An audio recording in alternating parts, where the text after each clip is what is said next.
ಸಿರಿಗಂಧ ಜಗಕ್ಕೆಲ್ಲ ಸೂಸ್ಯಾರೋ ಸಿರಿಗಂಧ. ನಮಸ್ಕಾರ. ಸಿರಿಗಂಧ ಪರಿವಾರದ ಪರವಾಗಿ ನಿಮ್ಮೆಲ್ಲರಿಗೂ ಸುಸ್ವಾಗತ.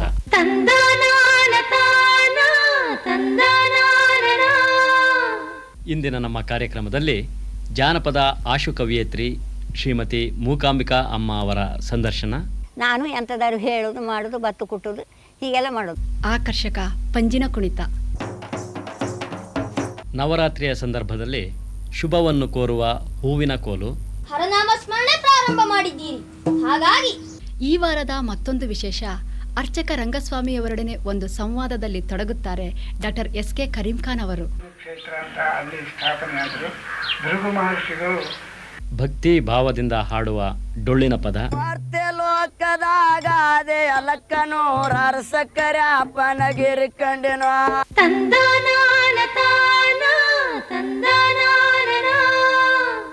ಕುರಿತೋದಯಂ ಕಾವ್ಯ ಪ್ರಯೋಗ ಪರಿಣಿತ ಮತಿಗಳು.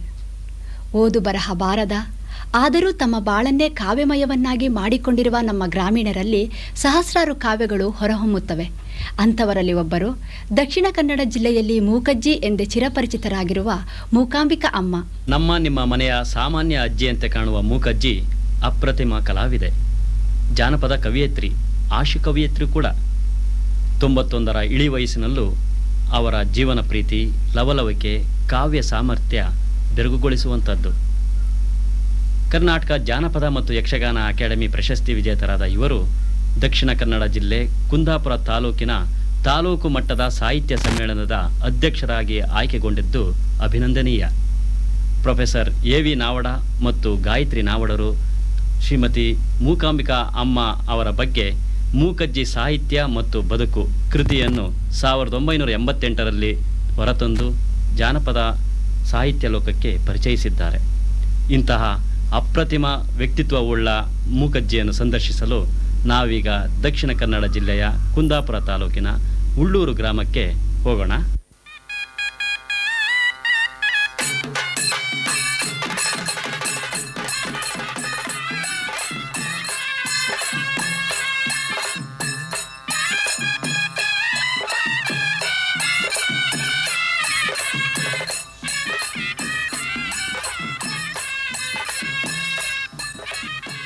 ಕುಂದಾಪುರ ತಾಲೂಕಿನ ಸುಂದರ ಕಡಲತೀರ ಮರವಂತೆಯಿಂದ ಕಚ್ಚಾ ರಸ್ತೆಯಲ್ಲಿ ಸುಮಾರು 10-12 ಕಿಲೋಮೀಟರ್ ದೂರದಲ್ಲಿರುವ ಉಳ್ಳೂರು 5-6 ಮನೆಗಳಿರುವ ಕುಗ್ರಾಮ.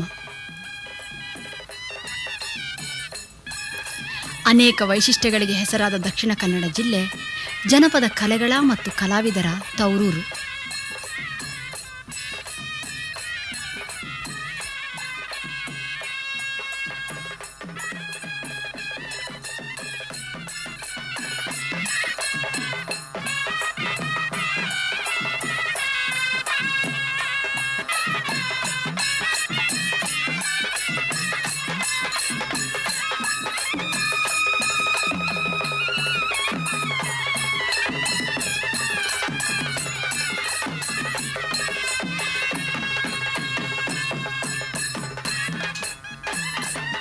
ಅಪ್ರತಿಮ ಕಲಾವಿದರು ಈ ನೆಲದಲ್ಲಿ ಜನ್ಮ ತಳೆದು ರಾಜ್ಯಕ್ಕೆ ಮತ್ತು ರಾಷ್ಟ್ರಕ್ಕೆ ಕೀರ್ತಿಯನ್ನು ತಂದಿರುವವರು ಒಂದು ಕಡೆಯಾದರೆ, ತಮ್ಮ ಪರಿಸರದಲ್ಲೇ ಸಾಕಷ್ಟು ಪ್ರಸಿದ್ಧಿಯಾದವರು ಮತ್ತೊಂದು ಕಡೆ.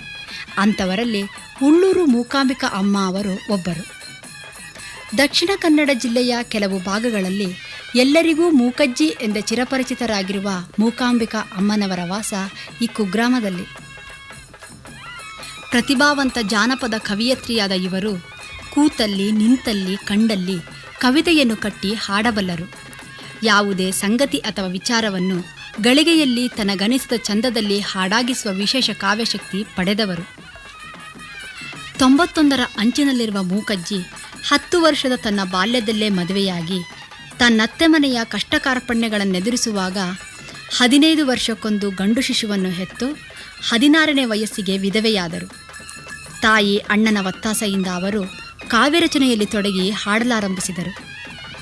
ಮುಕ್ತವಾಗಿ ತೆರೆದುಕೊಂಡ ಅವರ ಕಾವ್ಯಚೇತನ ಚರಿತ್ರೆಯ ಸಂಗತಿಯಿಂದ ಹಿಡಿದು ಸಮಕಾಲೀನ ವಸ್ತು ವಿಷಯಗಳನ್ನೊಳಗೊಂಡಿದೆ.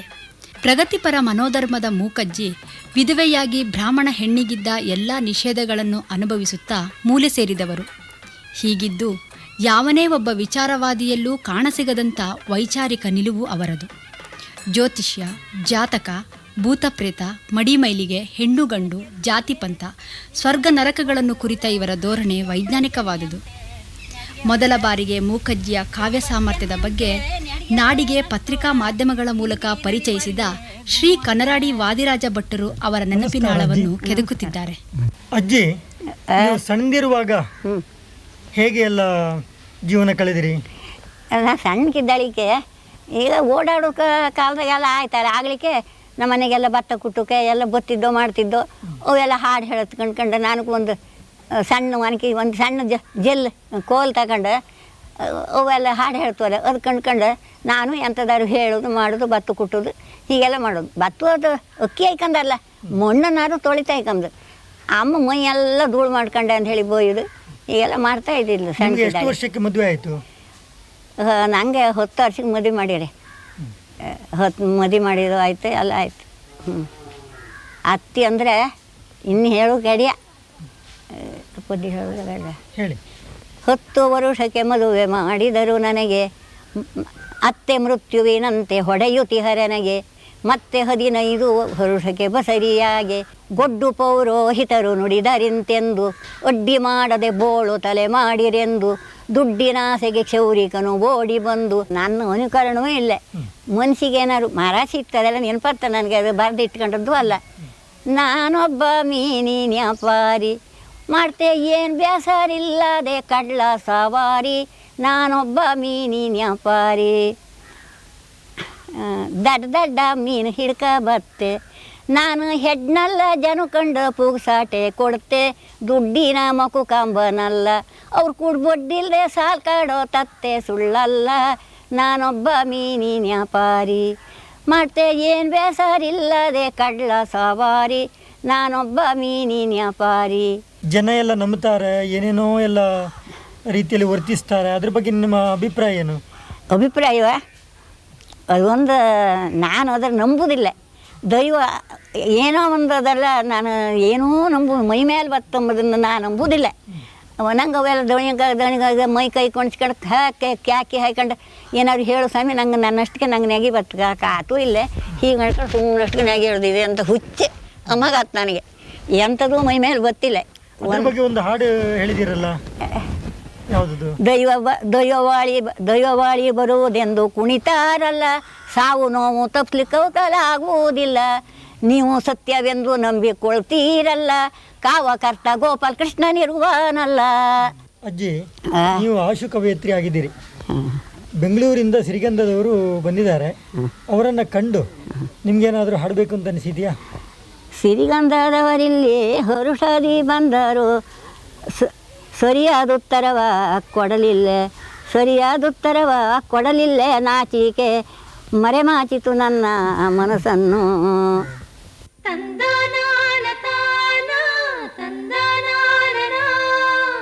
ನಮ್ಮ ರೈತಾಪಿ ಜನರು ತಮ್ಮ ಇಷ್ಟಾರ್ಥಗಳನ್ನು ನೆರವೇರಿಸಿಕೊಳ್ಳಲು ದೇವರಿಗೆ ಆಗಾಗ ಹರಕೆಗಳನ್ನು ಕಟ್ಟಿಕೊಳ್ಳುತ್ತಾರೆ. ಅಂತಹ ಹರಕೆಗಳಲ್ಲೊಂದು ದೀವಟಿಗೆಯ ಸೇವೆ. ಈ ದೀವಟಿಗೆ ಸೇವೆಯ ಮನರಂಜನಾ ರೂಪವೇ ಪಂಜಿನ ಕುಣಿತ. ಒಟ್ಟಾರೆ ಕಾಲಕ್ರಮೇಣ 10 ಜನರು ಸೇರಿ ಲಯಬದ್ಧವಾಗಿ ತಮಟೆಯ ಗತ್ತಿಗೆ ಕುಣಿಯುವ ಈ ಕುಣಿತ ರಂಗದ ಕುಣಿತವನ್ನೇ ಹೋಲುತ್ತದೆ.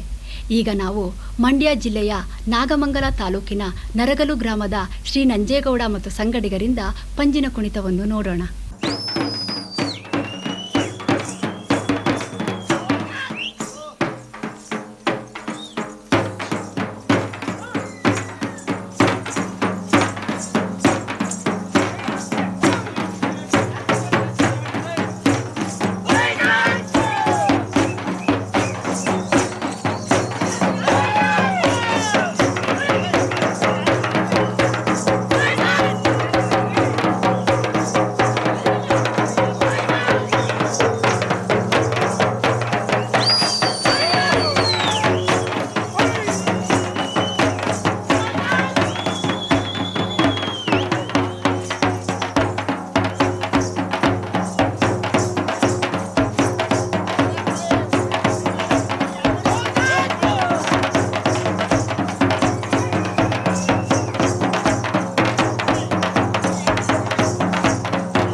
ಕವಿತಾ, ಹೂವಿನ ಕೋಲ್ ಬಗ್ಗೆ ಗೊತ್ತಾ ನಿಮಗೆ? ಹೂವು ಗೊತ್ತು, ಕೋಲು ಗೊತ್ತು, ಆದರೆ ಹೂವಿನ ಕೋಲಿನ ಬಗ್ಗೆ ಗೊತ್ತಿಲ್ಲ. ಹೆಸರೇನೋ ಭಾಳ ಸೊಗಸಾಗಿದೆ. ಹೌದು, ಹೆಸರು ಭಾಳ ಸೊಗಸಾಗಿದೆ. ಬಹುಶಃ ನಿಮ್ಮಲ್ಲಿ ಸಾಕಷ್ಟು ಜನಕ್ಕೆ ಹೂವಿನ ಕೋಲ್ ಬಗ್ಗೆ ತಿಳಿದಿರಲಾರ್ದು. ಇದರ ಬಗ್ಗೆ ವಿವರವಾಗಿ ತಿಳಿಸ್ತಾರೆ ಶ್ರೀ MN ಮುರಳೀಧರ ಅವರು. ದಕ್ಷಿಣ ಕನ್ನಡ ಜಿಲ್ಲೆಯ ಅನೇಕ ಭಾಗಗಳಲ್ಲಿ ಮತ್ತು ಶಿವಮೊಗ್ಗ ಜಿಲ್ಲೆಯ ತೀರ್ಥಹಳ್ಳಿ ತಾಲೂಕಿನಲ್ಲಿ ಅತ್ಯಂತ ಜನಪ್ರಿಯವಾಗಿರುವಂಥ ಒಂದು ಕಲೆ ಈ ಹೂವಿನ ಕೋಲು.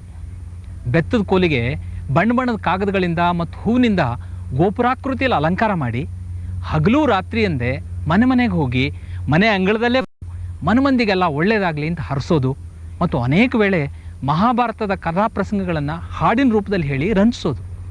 ತಮಗೆಲ್ಲ ತಿಳಿದ ಹಾಗೇ ಮಕ್ಕಳು ದೇವ್ರ ಸಮಾನ. ಈ ಮಕ್ಕಳೇ ಬಂದು ಹರಿಸಿದ್ರು ಅಂದರೆ ಅವ್ರಿಗೆ ದೇವರೇ ಬಂದು ಹರಿಸ್ದ ಅನ್ನೋ ನಂಬಿಕೆ. ಆದ್ದರಿಂದ ನವರಾತ್ರಿ ಮತ್ತು ದೀಪಾವಳಿ ಹಬ್ಬಗಳಲ್ಲಿ ಈ ಹೂವಿನ ಕೋಲನ್ನ ಮನೆ ಮನೆಗೂ ತೆಗೆದುಕೊಂಡು ಹೋಗೋ ಒಂದು ಪದ್ಧತಿ ಈ ಪ್ರದೇಶಗಳಲ್ಲಿ ಇನ್ನೂ ಜಾರಿಯಲ್ಲಿದೆ.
ಶಿರವೆರಗಿ ನಿಂದು ದುರಿತ ಪರಿಹರಿಹರರ ಕರುಣೆ ನಮಗೆಂದು ವರವೆ ನಾಚೌಪದವ ಸುಜನಹಿತ ಬಂದು ಆಶ್ವಯುಜ ಶುದ್ಧ ಮಹಾನವಮಿ ಬರಲೆಂದು ಲೇಸಾಗಿ ಹರಸುವೆವು ಬಾಲಕರು ಬಂದು ಅಸ್ತು ಅನವರತ ಕಂಠಾಭರಣಮಸ್ತು ಅಸ್ತು ನಿಮ್ಮೆಲ್ಲರಿಗೂ ದೀರ್ಘಾಯು ಮಸ್ತು ಧನ ಕನಕ ವಸ್ತು ವಾಹನವಾಗಲೆಂದು ಘನತೋಷದಲ್ಲಿ ಬಂದು ಹೊರಸುವೆವು ಇಂದು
ಏರ್ಪಡಿಸಿದ್ದೇನೆ. ಕೃಷ್ಣ, ನಿನ್ನ ಆದರೋಪಚಾರಗಳಿಂದ ಸಂತುಷ್ಟ ನಾನು. ಆದರೆ ಎಂದಿನಂತಿಲ್ಲವಲ್ಲ ಇಂದು ನಿನ್ನ ಪರಿ. ಏನು ಹೊಸತನ ಕಂಡಿರಿ ಮುನಿವರ್ಯ? ಭಕ್ತಿಯ ಹಿನ್ನೆಲೆಯಲ್ಲಿ ಕಾತರ ಭಾವ ಒಡಗಿದೆ. ಜಟಿಲವಾದ ಸಮಸ್ಯೆಯೊಂದರಲ್ಲಿ ಸಿಲುಕಿದ್ದೇನೆ. ನಿಮ್ಮನ್ನು ನೋಡಿದುದು ಮರುಭೂಮಿಯಲ್ಲಿ ಕಂಗೆಟ್ಟವನಿಗೆ ನೀರ ಝರಿ ಸಿಕ್ಕಂತಾಯಿತು. ಕಾರಣ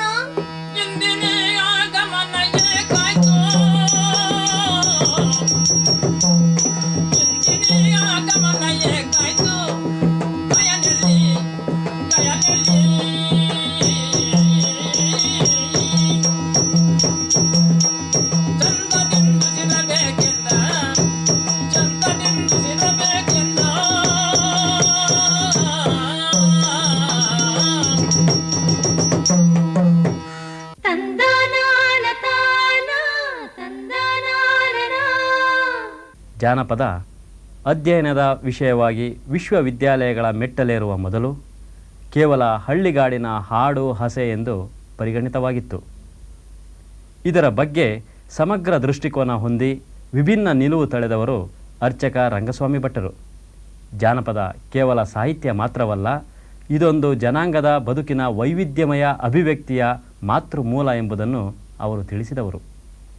ಸಮಾಜದ ಅಧ್ಯಯನಕ್ಕೆ ಜಾನಪದವು ಪ್ರಮುಖ ಆಕರ ಎಂಬುದನ್ನು ಅವರ ಅಧ್ಯಯನದಿಂದ ತಿಳಿದುಬರುತ್ತದೆ.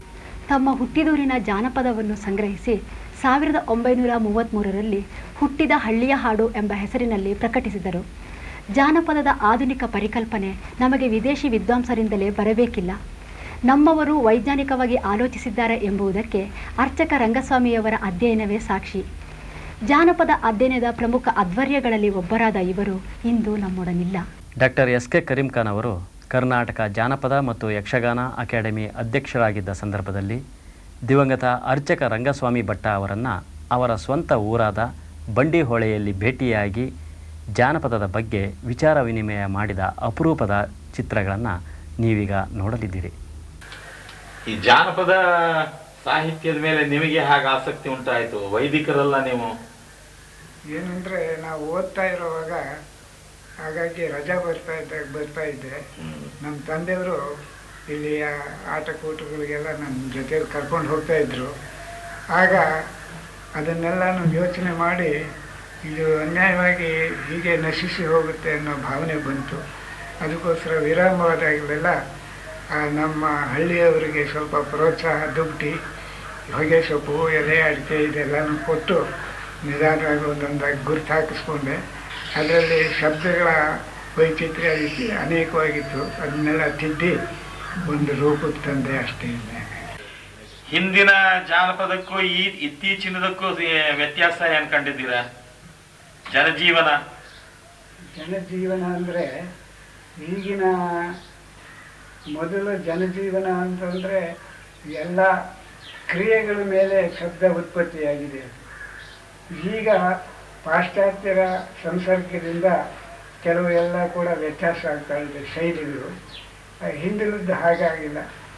ಏನೋ ಈಗ ಶ್ರಮವಾದ ಕೆಲಸವನ್ನು ಮಾಡ್ತಕ್ಕ ಕಾಲದಲ್ಲಿ ಏನೋ ಪರಿಹಾರಕ್ಕಾಗಿ ಯಾವ್ಯಾವುದನ್ನು ಹಾಡ್ತಾ ಇದ್ರೋ ಅದೇ ಒಂದು ಕಲಾ ಇದಾಗಿದೆ, ಚಿತ್ರ ಪ್ರಚಾರಕ್ಕೆ ಬಂದಿದೆ. ಈಗಿನ ಕಾಲದ ಇದಕ್ಕೆ ಅನೇಕ ದೇಶಾಂತರದ ಸಂಬಂಧಗಳು ಉಂಟಾಗಿರೋದ್ರಿಂದ ಎಲ್ಲವೂ ಕೂಡ ಸ್ವಲ್ಪ ಆ ರೀತಿಯಾಗಿ ವ್ಯತ್ಯಾಸ ಸಾಂಕರ್ಯವಾಗ್ತಾ ಇದೆ. ಯುವ ಪೀಳಿಗೆಗೆ ಅಂದರೆ ಸಾಮಾನ್ಯವಾಗಿ ಯಾವುದೋ ಒಂದು ಈಗ ಅಂಟಾರ್ಕ್ಟಿಕ್ ಅಂತ ಹೇಳಿ ದಕ್ಷಿಣ ಧ್ರುವ ಕಂಡಿಡಿಯೋಕ್ಕೆ ಹೋಗ್ತಾ ಇದ್ದಾರೆ ನಮ್ಮ ಜನ. ಆದರೆ ನಮ್ಮ ಹಳ್ಳಿಯಲ್ಲಿರ್ತಕ್ಕಂಥ ಅನೇಕ ವಿಚಾರಗಳನ್ನು ಕೈ ಬಿಟ್ಬಿಟ್ಟಿದ್ದಾರೆ. ಅದನ್ನು ಕೂಡ ಜೊತೆಯಲ್ಲಿ ಸೇರಿಸ್ಕೋಬೇಕು ಅಂತ ನನ್ನ ಅಭಿಪ್ರಾಯ.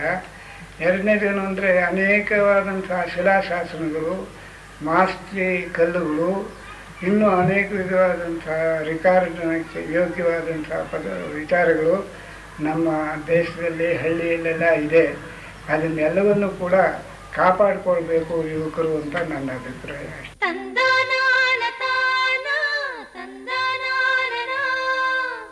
ಡೊಳ್ಳು ಕುಣಿತ ಮತ್ತು ಅದರ ಬಡಿತದ ಬಗ್ಗೆ ನಿಮಗೀಗಾಗಲೇ ಪರಿಚಯ ಆಗಿರಬೇಕಲ್ವೇ? ಡೊಳ್ಳಿನೊಂದಿಗೆ ಹಾಡುವ ಪದಗಳು ವಿಶೇಷ ಕೂಡ. ಈ ಪದಗಳಲ್ಲಿ ಹೆಚ್ಚಾಗಿ ಬೀರೇದೇವರನ್ನು ಕುರಿತು ಅಲ್ಲದೆ ನೀತಿ ಪ್ರಧಾನವಾದ ಪದಗಳೂ ಇರುತ್ತವೆ. ಸಾಮಾನ್ಯವಾಗಿ ಪ್ರತಿ ಅಮಾವಾಸ್ಯೆಯ ರಾತ್ರಿ ಅಥವಾ ಪ್ರತಿ ಸೋಮವಾರ ಸಂಜೆ ಸಾಮೂಹಿಕವಾಗಿ ಡೊಳ್ಳಿನ ಪದಗಳನ್ನು ಹಾಡುತ್ತಾರೆ. ಮುಮ್ಮೇಳದಲ್ಲಿ ಒಬ್ಬ ಹಾಡಲು ಶುರು ಮಾಡಿದರೆ ಹಿಮ್ಮೇಳದಲ್ಲಿ ಮೆಲ್ಲನೆ ಮೆದುವಾಗಿ ಡೊಳ್ಳನ್ನು ಬಾರಿಸಿಕೊಂಡು ಪಲ್ಲವಿಗೆ ಅನುಗುಣವಾಗಿ ಮಿಕ್ಕವರು ಹಾಡುತ್ತಾರೆ. ತಾಳವು ಸೇರಿದರೆ ಈ ಹಾಡು ತಾರಕಕ್ಕೆ ಇರುತ್ತದೆ. ಅಂತ ಹಾಡೊಂದನ್ನು ಈಗ ನಾವು ಕೇಳೋಣ. ಮರ್ತ್ಯ ಲೋಕದಾಗಾದೆ ಅಲಕನೋರ ಸಕ್ಕರೆ ಅಪ್ಪನಗಿರಿ ಕಂಡೆನೋ.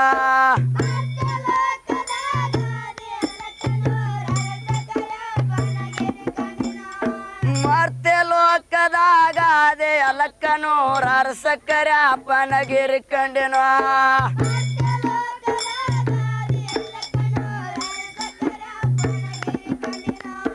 ಗಿರಿಗೋಳಕ್ಕ ಕಂಡಿನ ಗಿರಿವಾಸ ಕಂಡಿನ ಗಿರಿ ಒಳಗೆ ರೋದರೆ ನಾ ಕಂಡಿನ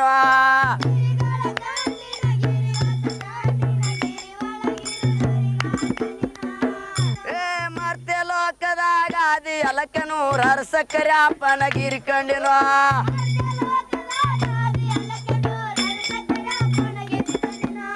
ಆದಿ ಹಚ್ಚ ಕೈರು ಸಾಧು ಕರೆ ಅಪ್ಪಗ ಮಹಾದೇವ ಕರದಂತ ಮಾತ್ ಕಂಡಿನ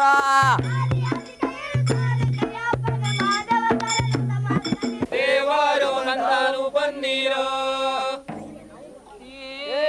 ಗುರುವೇ ನಮ್ಮಯ್ಯ ಗುರುವಿಗೆ ಶರಣೆಂದೇವೈ ಹೇಳುವೆ ಕೇಳರೆ ಸರ್ವ ಜನ ಮುರ್ಕೊಂಡ ಮುನಿಯ ಚರಿತ್ರಯನ ಹೇಳುವೆ ಕೇಳರಿ ಸರ್ವ ಜನ ಮುರ್ಕೊಂಡ ಮುನಿಯ ಚರಿತ್ರಯನ ಮುರ್ಕೊಂಡ ಮುನಿಯೋ 1000 ವರ್ಷ ತಪಸ್ಸೆಗೆ ಕೊಳತೆದ್ದು ಕರ ಮುರ್ಕೊಂಡ ಮುನಿಯೋ 1000 ವರ್ಷ ತಪಸ್ಸಿಗೆ ಕೊಳತೆದ್ದು ಕರ ಮುರ್ಕೊಂಡ ಮುನಿಯೋ 1000 ವರ್ಷ ತಪಸ್ಸಿಗೆ ಕೊಳತೆದ್ದು ಕರ ಮುರ್ಕೊಂಡ ಮುನಿಯೋ 1000 ವರ್ಷ ತಪಸ್ಸಿಗೆ ಕೊಳತೆದ್ದು ಕರ ದೇಹದೊಳಗಿನ ಕೂದಲು ಭೂಮಿಗೆ ಬೇರು ಬೇಟ ಎಳದೆದ್ದು ಕರ ದೇಹದೊಳಗಿನ ಕೂದಲು ಭೂಮಿಗೆ ಬೇರು ಬೇಟ ಎಳದೆದ್ದು ಕರ ದೇಹದೊಳಗಿನ ಕೂದಲು ಭೂಮಿಗೆ ಬೇರು ಬೇಟ ಎಳದೆದ್ದು ಕರ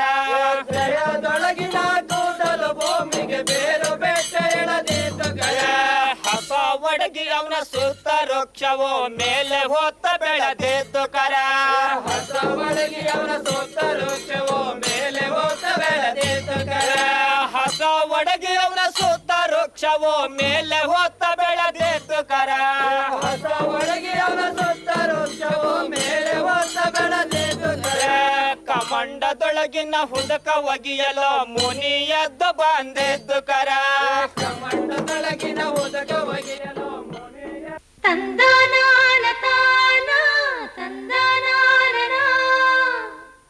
ಪ್ರಿಯ ವೀಕ್ಷಕರೇ, ನಮ್ಮ ಸಿರಿಗಂಧ ಕಾರ್ಯಕ್ರಮವು ಮತ್ತಷ್ಟು ಉತ್ತಮವಾಗಿ ಮೂಡಿಸುವ ಬಯಕೆ ನಮ್ಮದು.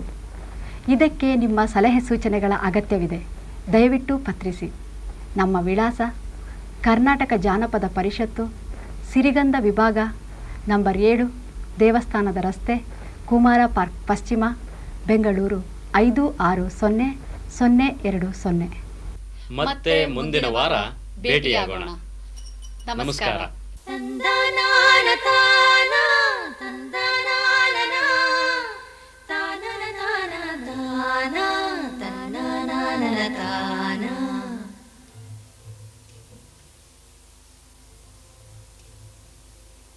ಕರುನಾಡ ಮೂಡಲಲ್ಲಿ ಬೆಳ್ಳಿರಾಯರು ಬೆಳಗಿ ಬಣ್ಣದ ನವಿಲು ಕುಣಿದಾವು. ತಂದನಾನ ತಾನ ತಂದನಾನ. ಸ್ವಾತಿಯ ಮಳೆ ಹುಯ್ದು ಮುತ್ತುಗಳ ತೆನೆಬಾಗಿ ಭೂತಾಯಿ ನೆನೆದು ಹರಸ್ಯಾಳು. ಮಾವು ಮಲ್ಲಿಗೆಯೊಳಗೆ ಸುಳಿದಾಡಿ ಎಳೆಗಾಳಿ ಕೋಗಿಲೆ ಕುಹು ಎಂದು ಸರಬಿಕ್ಕಿತೋ. ಅರಸರ ಕಥೆಯಲ್ಲ, ಗುರುಗಳ ಮತಿಯಲ್ಲ, ಬಿತ್ತಿ ಬೆಳೆದವರ ಪಾಡು ಹಾಡಾಯಿತೋ. ವೇದವಾದವ ಕಾಣದ ಜನರು ಓದನು ಅರಿಯದೆ ಗಾದೆ ಕಟ್ಟಿದರು.